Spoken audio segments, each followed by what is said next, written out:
दोपहर की तपा देने वाली गर्मी और जंगल इतना शांत कि जैसे कोई उसकी सांसें भी सुन सकता हो। लखन एक गरीब किसान थका हुआ चलता जा रहा है। कंधे पर लकड़ी का भारी गट्ठर, कपड़े पसीने से भीगे हुए। वो खुद से बड़बड़ाना शुरू करता है। हरे राम, ये क्या जीवन है मेरा। सुबह से भटक रहा हूँ, एक पैसा हाथ नहीं लगा। घर में कमला इंतजार कर रही होगी, दवा भी खत्म है और मैं हूँ कि बस जंगल में मारा मारा घूम रहा हूँ। वो रुक कर पसीना पोंछता है। कहीं कोई छाव भी नहीं मिलती इस जंगल में, ऊपर से लकड़ियाँ। हाय, पीठ तो जैसे टूटी जा रही है। उसी समय पेड़ों के बीच से एक अजीब आवाज आती है, जैसे कोई भारी चीज चल रही हो।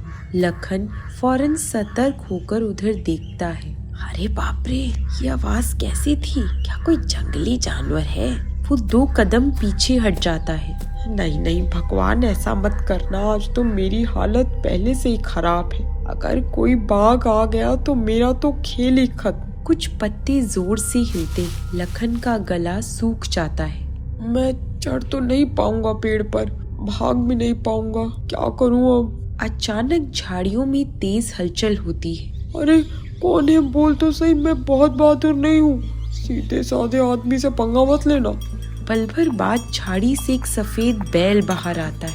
लखन जम जाता है, आंखें बड़ी और पैर कपकपाते हैं। हे भगवान, ये तो बैल है, पर कैसा बैल? इतना बड़ा, इतना चमकदार। ये तो हमारे गांव के किसी बैल जैसा नहीं दिखता। बैल बिल्कुल शांत है, ना हमला ना आवाज। लखन उसे घूरता है। तुम यहाँ अकेले क्या कर रहे हो भाई? मालिक हो गया है क्या? कहीं राजशाही बैल तो नहीं? बैल बस लखन को देखता है, गहरी नीली आंखों से। अरे तुम मुझे ऐसे क्यों घूर रहे हो? कुछ बोलना है क्या? कैसे बोलोगे, तुम तो जानवर हो। लेकिन बैल बिल्कुल इंसानों की तरह स्थिर खड़ा था, जैसे हर शब्द समझ रहा हो। लखन धीरे से कहता है, तो बड़े अजीब तरह से देख रहा है। काश जानवर बोल पाते, कम से कम मुझे पता तो चलता कि ये खतरनाक है या नहीं। बैल अपनी गर्दन मोड़कर आसमान की ओर देखता है, जैसे उसे किसी बात की चिंता हो। लखन संकोच से आगे बढ़ता है। तुम्हारे शरीर में तो अजीब सी चमक है भाई, ये सामान्य तो नहीं लगता। कहीं तुम किसी देवता का वाहन तो नहीं? बैल एक कदम आगे बढ़ता है। लखन पीछे हट जाता है। अरे ओ, तो पास मत आओ, मैं डर जाऊंगा। दिखने में बड़े अच्छे हो, पर ये जंगल का माहौल कुछ ठीक नहीं लग रहा। बैल सिर झुकाकर बैठ जाता है। लखन हैरान हो जाता है। अरे ये तो जैसे बुला रहा है, मुझे पास बैठने का इशारा कर रहा है। लखन संकोच करता है। नहीं नहीं, मैं कोई मूर्ख थोड़े हूँ। कहीं जंगली बैल हुआ तो मुझे सींग मार देगा, और कहीं जादुई हुआ तो? हमारे गांव में तो किस्से सुने जाते हैं, जंगल में जादुई जीव होते हैं। बैल अपनी बड़ी शांत आंखों से उसे फिर देखता है। लखन उसके सामने आकर बैठ जाता है। चलो बैठ गया, अब बताओ क्यों बुलाया मुझे? बैल धीरे से अपनी नाक से लखन का हाथ छूता है। लखन की आंखें नम हो जाती है। अरे तुम तो किसी इंसान की तरह व्यवहार कर रहे हो। तुम्हारे अंदर कोई दर्द छुपा है क्या? बैल अपनी आंखें बंद कर लेता है, जैसे जवाब हाँ हो। लखन उसकी पीठ पर हाथ फेरता है। भाई, दुनिया की ठोकरें सिर्फ मैं ही नहीं खा रहा, लगता है तुमने भी बहुत झेला है। ये आंखों में चमक तो बता रही है कि तुम्हारे अंदर कोई कहानी दबी है। बैल अचानक अपनी आंखें खोलता है। हल्की नीली रोशनी चमकती है। लखन डर कर पीछे हटता है। भगवान, ये क्या था? जानवर की आंखें ऐसे तो नहीं चमकती। तुम सच में कोई साधारण बैल नहीं हो। बैल शांत रहता है, न हमला न डराने का इरादा। लखन गहरी सांस लेकर धीरे से बोलता है, ठीक है, अगर तुम मुझे नुकसान नहीं पहुंचाओगे तो मैं भी तुम्हें नहीं छोड़ूंगा। कहो भाई, क्या चाहते हो? बैल खड़ा होता है और धीरे से जंगल के गहरे हिस्से में जाने लगता है। फिर रुककर पीछे मुड़कर लखन को देखता है, जैसे उसे साथ चलने का इशारा दे रहा हो। लखन घबराता है। क्या जंगल के अंदर उधर तो कोई नहीं जाता। कहते हैं वहाँ अजीब चीजें रहती है। बैल सिर्फ उसकी ओर देखता है, स्थिर, शांत, भरोसेमंद। लखन की आवाज धीमी पड़ जाती है। मैं तुम पर भरोसा करूं? बैल एक कदम और आगे बढ़ जाता है। लखन हिचकिचाता है, फिर धीरे से कहता है, चलो आज देख ही लेते हैं कि जिंदगी मेरे लिए क्या छिपा कर बैठी है। तुम्हारे पीछे चलता हूँ भाई, जो होगा देखा जाएगा। और बैल के पीछे पीछे जंगल की अंधी गहराई में कदम रख देता है। लखन को पता नहीं था कि ये साधारण सा लगने वाला कदम उसकी पूरी जिंदगी बदल देने वाला है। लखन बैल के पीछे जंगल की उस दिशा में जा रहा था जहां आज तक कोई नहीं गया था। पेड़ धीरे धीरे ऊंचे और घने होने लगे। धूप लगभग गायब हो गई थी। हवा में मिट्टी और नमी की एक अलग सी महक फैलने लगी। लखन घबरा कर इधर उधर देखने लगा। ए भाई, एक बात बताओ, तुम मुझे इस अंधेरे हिस्से में क्यों ले जा रहे हो? ये रास्ता तो मैंने कभी देखा ही नहीं। बैल बिना रुके आगे चलता रहा। लखन बड़बड़ाया, ये भी कोई तरीका है क्या? बात तक नहीं करता और मुझे जंगल के पेट में घुसाए जा रहा है। अचानक एक टहनी टूटती लखन चौंक कर रुक जाता है। और ये आवाज कैसी थी? तुम्हारे अलावा भी कोई है क्या यहाँ? वो घबरा कर बैल के पास जाता है। देख भाई, अगर मुझे भूखा शेर चीता कुछ खा गया तो कमला तो अकेली पड़ जाएगी। तुम बोल क्यों नहीं देते? जरा भरोसा मिल जाता। बैल अपनी गर्दन मोड़कर उसे देखता है। एक लंबी, शांत, समझाने वाली नजर। लखन उस नजर में कुछ महसूस करता है। अजीब हो तुम, सच में अजीब। तुम्हारी आंखें जैसे कह रही हैं कि डरने की जरूरत नहीं है। बैल धीरे से आगे बढ़ता है। लखन उसकी चाल देखकर हैरान होता है। वाह, ये तो ऐसे चल रहा है जैसे रास्ता इसके दिमाग में बसा हो। कभी गलत मोड़ नहीं लेता, कभी रुकता नहीं।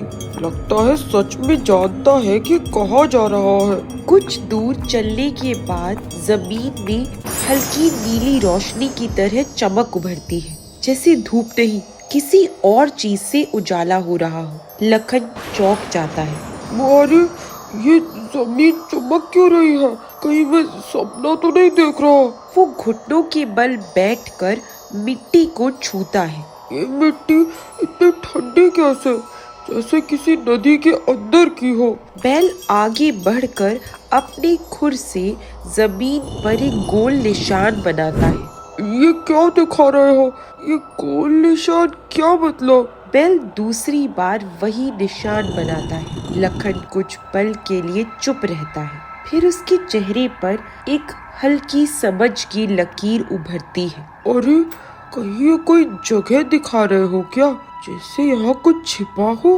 बैल शांत, गंभीर नजर से उसकी पुष्टि करता है। जंगल का वातावरण अचानक बदलता है। हवा में हल्की सी घंटियों की जैसे ध्वनि गूंजती है। कोई पक्षी नहीं, कोई जानवर नहीं, एक अनजानी जादुई ध्वनि। लखन डर से कांप उठता है। हे भगवान, ये कैसी आवाज है? क्या ये जगह सच में किसी जादू से भरी है?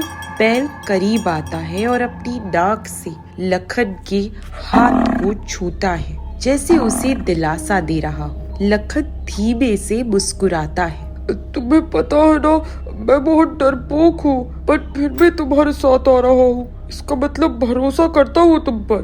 बैल सिर झुकाकर जैसे धन्यवाद कहता है। कुछ कदम आगे चलने पर पेड़ों की शाखाएं अलग होती है और उनके बीच से एक सकरा चमकता हुआ रास्ता दिखाई देता है। लखन की सांसें अटक जाती है। ये रास्ता तो जैसे छुपा हुआ था, पहले कभी नहीं देखा। ये सच में जादू है क्या? बैल रास्ते की ओर बढ़ता है। लखन उसके बिल्कुल पीछे पीछे चलता है। चलते चलते वो बैल से बात करता रहता है। तुम जानते हो, मेरी जिंदगी में कभी कोई उम्मीद नहीं थी। ना खेत, ना खेती के साधन, ना माल, ना धन, और ऊपर से कमला की बीमारी। मैं तो रोज डर के साथ जीता हूँ कि कल का क्या होगा।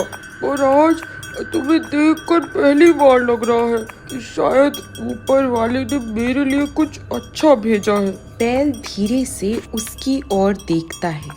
उसकी आंखों में गर्माहट जो इंसान जैसी लगती है। लखन उस नजर को देखकर भावुक हो जाता है। अगर तुम सच में मेरी किस्मत बदलना चाहते हो तो मैं भी तुम्हें अकेला नहीं छोड़ूंगा, चाहे तुम जो भी हो, जादुई हो, देवता हो या श्रापित, मैं तुम्हारे साथ हूँ भाई। बैल धीरे धीरे जंगल के और अंदर एक रहस्यमयी दिशा में आगे बढ़ने लगता है और लखन उसकी जिंदगी का सबसे बड़ा कदम उठाकर उसके पीछे पीछे चल देता है। उसे नहीं पता था कि वो किस दुनिया में कदम रख रहा है, लेकिन उसने भरोसा चुना और यही उसकी नियति बदलने वाला था। जैसे जैसे लखन आगे बढ़ रहा था, जंगल बदलता जा रहा था। पेड़, हवा, मिट्टी, सब कुछ। जंगल अब सामान्य नहीं रहा था। पेड़ों की छाल हल्की हल्की चमक रही थी, पत्तों पर किसी चांदी सी धूल जमी लग रही थी और हवा अजीब तरह से शांत। लखन रुक गया। अरे ये जंगल तो बिल्कुल ही बदल गया। देखो भाई बैल, ये पेड़ों पर कैसी चमक है। हमारे गांव के पास तो ऐसा कभी नहीं देखा मैंने। वो पेड़ की छाल को छूता है। उंगली पर हल्की सुनहरी चमक लग जाती है। अरे बाप रे, ये तो जैसे चांदी सी चमक है। ये कैसा जंगल है भाई, कहीं मैं कोई सपना तो नहीं देख रहा। बैल पीछे मुड़कर उसे देखता है। धीरे से उसकी ओर बढ़कर अपनी नाक से हल्का सा उसे धक्का देता है। लखन चौंक कर हंस पड़ता है। तू ही ना, जैसे कह रहा हूँ घबराओ मत, आगे चलो। बैल आगे चलता है, लखन उसके पीछे।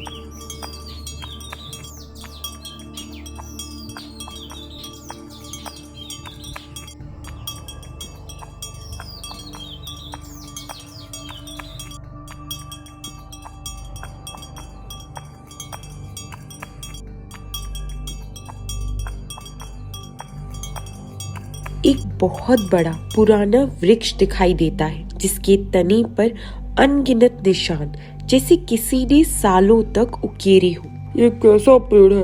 इतना पुराना तो मेरे दादा के दादा ने भी नहीं देखा होगा। क्या यही वो जगह है जहाँ तुम मुझे कुछ दिखाने वाले हो? बैल वृक्ष के पास आकर रुकता है और अपनी सींग से उसके तने को हल्का सा छूता है। पेड़ पर उकेरी गई रेखाएं एक पल के लिए हल्की चमकने लगती है। लखन डर जाता है। अरे ये क्या हो रहा है? पेड़ चमक कैसे सकता है?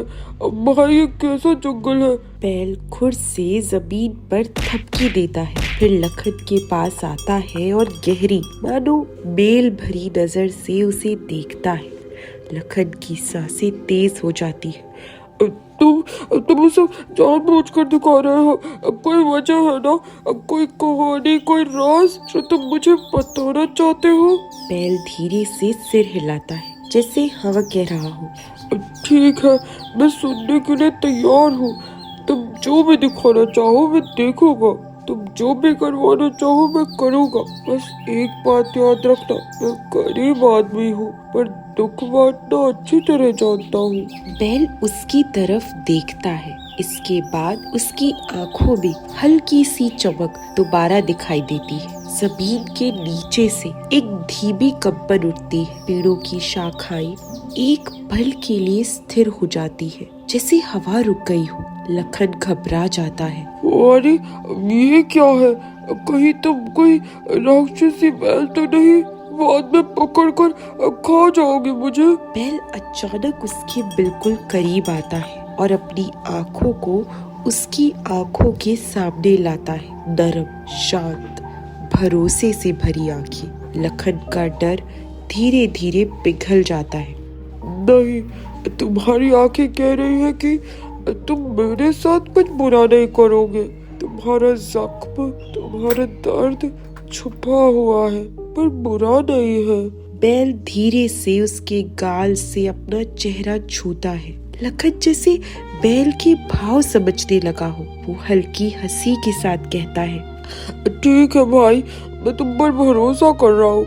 कई सालों में पहली बार किसी ने यूं मेरे कंधे पर हाथ रखा है। तुम बोल नहीं सकते पर इशारों में सब कह देते हो। बैल जंगल में आगे बढ़ता है। लखन उसके पीछे जाता है। कुछ देर बाद जंगल का रंग अचानक बदल जाता है। एक हल्की नीली रोशनी चारों ओर फैलने लगती है। लखन की आंखें फैल जाती हैं। भगवान, ये तो बिल्कुल दूसरी दुनिया है। क्या क्या क्या मैं सच में अपने पैरों से चलकर यहाँ आया हूँ? बैल उसके पास आता है और धीरे से उसका हाथ अपने सिर पर रखता है। लखन को एक अजीब सी गर्माहट महसूस होती है। तुम चाहते हो मैं तुम पर भरोसा करूँ, है ना? बैल सिर झुकाकर हाँ करता है और यही जंगल की इस नीली रोशनी में लखन और बैल के बीच पहला सच्चा विश्वास जन्म लेता है। एक ऐसा विश्वास जो आने वाले समय में दोनों की किस्मत बदल देगा।